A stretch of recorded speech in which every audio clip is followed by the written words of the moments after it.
लंबे समय से मांग है कि नेपाल के साथ भारत सरकार बात कर ले। अंतर्राष्ट्रीय मुद्दा होने के चलते कोसी डैम बन जाता तो बिहार की अर्थव्यवस्था में 25% का इजाफा होगा अकेले एक परियोजना से।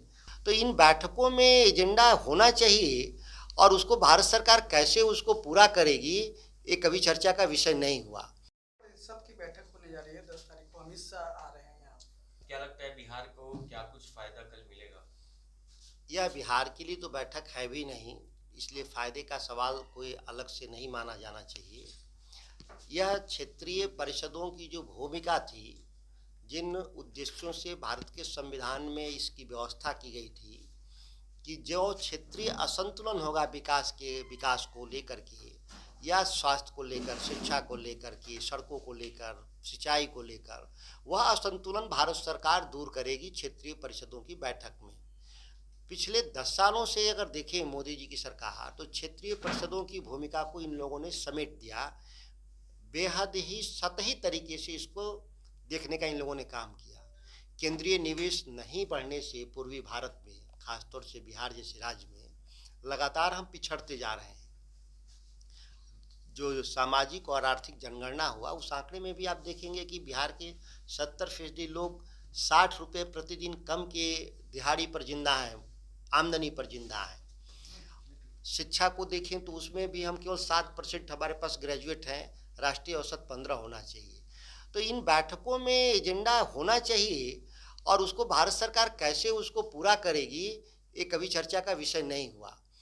लंबे समय से मांग है कि नेपाल के साथ भारत सरकार बात कर ले। अंतर्राष्ट्रीय मुद्दा होने के चलते कोसी डैम बन जाता तो बिहार की अर्थव्यवस्था में 25% का इजाफा होगा अकेले एक परियोजना से।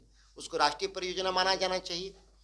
कोई 1 लाख 1.5 लाख करोड़ रुपया कोई बड़ा रकम नहीं होता केंद्र सरकार के लिए। एक अहमदाबाद से मुंबई को एक अल्टरनेट कनेक्टिविटी, ऑलरेडी रोड से कनेक्टेड है मुंबई से अहमदाबाद, हवाई जहाज से कनेक्टेड है, फिर भी एक bullet train high speed corridor बिछाने में भारत सरकार 1.5 लाख करोड़ रुपए का निवेश कर रही है।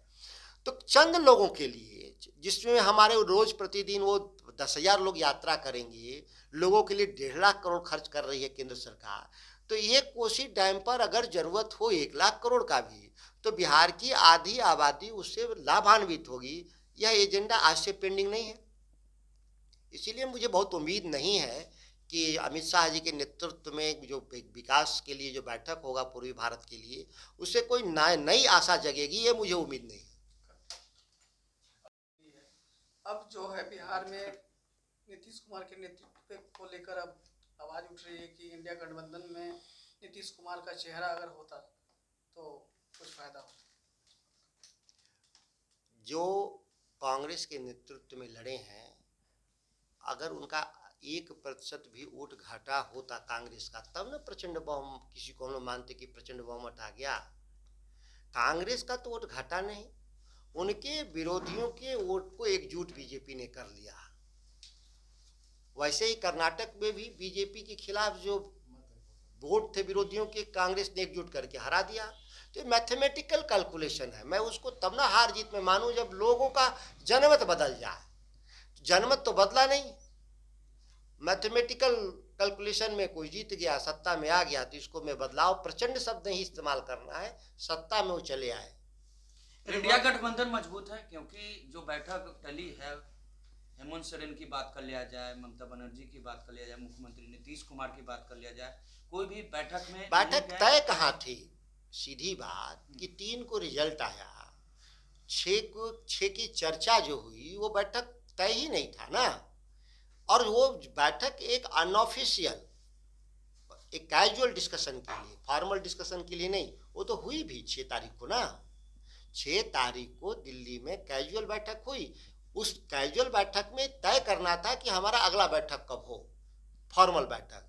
तो फॉर्मल बैठक 17 से 20 के बीच में मानकर ही चला जाए। चूंकि 28 पार्टी के नेता हैं तो सबका समय का अपॉइंटमेंट है, उसको ठीक करना होता है।